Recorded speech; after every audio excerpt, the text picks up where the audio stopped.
कौन है गैंगस्टर सुंदर भाटी जिसका अतीक अशरफ की हत्या से जुड़ा कनेक्शन।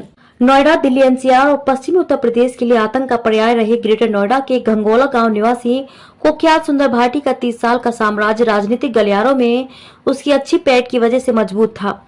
पैठ भी ऐसी थी कि वह जेल में रहने के दौरान खेल प्रतियोगिता में अंतर्राष्ट्रीय क्रिकेटर के साथ पुरस्कार बांटता था। जनवरी 2015 में उसका गौतम बुद्ध नगर जिला जेल के अंदर से फोटो वायरल हुआ था, जिसे जेल के एक अधिकारी ने ही भेजा था। सुंदर के इशारे पर अतीक के हत्यारों तक पहुंची जिगाना पिस्टल। गौरतलब है कि प्रयागराज में पुलिस अभिरक्षा में माफिया अतीक अहमद और उसके भाई अशरफ की शनिवार शाम गोली मारकर हत्या कर दी गई। अब अतीक अशरफ की हत्या में सुंदर भाटी का नाम सामने आ रहा है।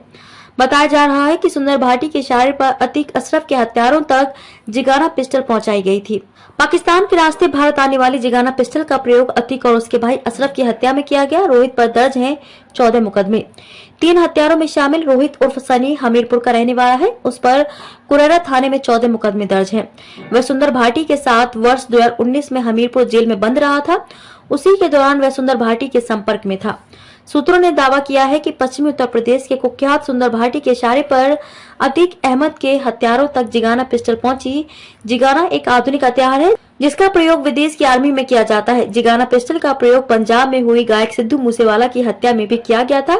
हालांकि अभी तक यह साफ नहीं हो पाया है कि सुंदर भाटी की अतीक से क्या दुश्मनी चल रही थी।